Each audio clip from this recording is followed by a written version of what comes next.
And right here in our Delhi studio, Jagannathan Thunuguntla, equity head at SMC Capital. Gentlemen, good morning. Thanks very much for making the time to be on NDTV Profit. Jagan, if I could come to you first, there was a lot of anticipation. The stocks saw the run-up. So what do you make of the numbers that came out yesterday on Mahindra Satyam? There is a sense of conviction, confidence, clarity, and the management was very categorical. So there is a lot of hard to take from to start with.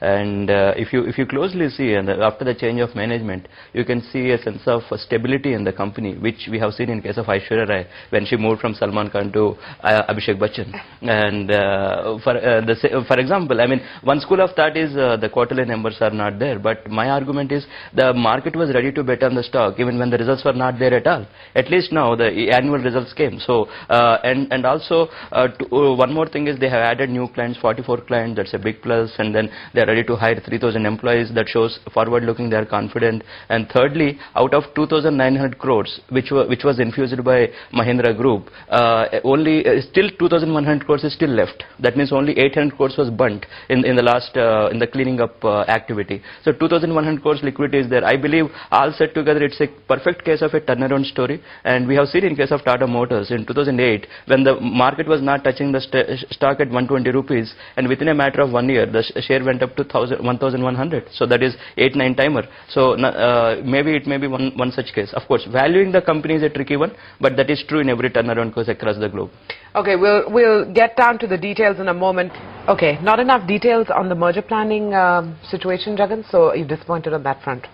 Yeah, I think it will take time because even it will take November 15th itself for the quarterly numbers to come in. Only after that probably the valuation clarity will come, because swap ratios and the mergers always have a very huge significance for the valuation aspect. Probably that's why they want to take it easy. I think it can be expected maybe 2011, maybe some part of 2011, maybe by March 2011 or somewhere there, some swap ratios. If and the very premature to comment about swap ratios, but on the gut feeling is somewhere in the range of 6:1, 7:1, that kind of ratio. That means for every 6 shares of Mahindra Satyam, 1 share of Tech Mahindra.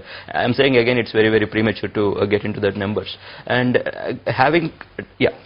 Sorry, I know we're jumping into the gun and looking too much into the future, but you know, which is the most appealing, Tech Mahindra into Mahindra Satyam or vice versa? Two things. I mean, one is because Mahindra Satyam is a larger company, so to speak, in terms of market cap. And brand. Yeah, brand knowledge also. Brand also. But having said that, probably they want to forget the past legacy of Satyam. That's why probably they'll use Tech Mahindra as the front face of the Mahindra's IT venture. That's why probably Tech Mahindra will buy the Mahindra Satyam ultimately, and only one company will remain. That will be Tech Mahindra. That will be the most probable route they will take. No question of open offer, because it's a M&A through the High Court merger route. So there is no question of open offer.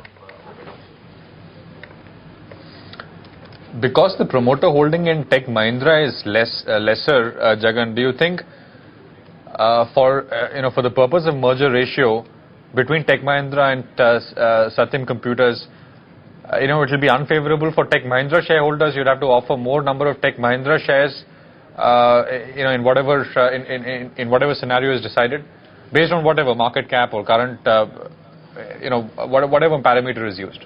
Yeah, that is one. And another important factor whenever a merger is happening through share swap ratio is the PE multiples at which both the companies are trading. As it is standing today, the Tech Mahindra is trading in the range of 14-15, and Mahindra Satyam, of course, we cannot put the PE multiple. But if the anticipated 8 rupees, 9 rupees EPS going forward, it is trading in the range of around 10-11 PE multiple. So if we are trying to merge these two companies and the share swap ratio, whenever the PE multiples are different, the company with the lower PE multiple will always be at disadvantages. It is like swapping 1 kg gold to 1 kg silver. So that is not a one-to-one swap that is possible. So there are many ifs and buts in between, but it should be an intrinsic value based swap ratio, should not be alone on the basis of the market price based swap ratio. Right.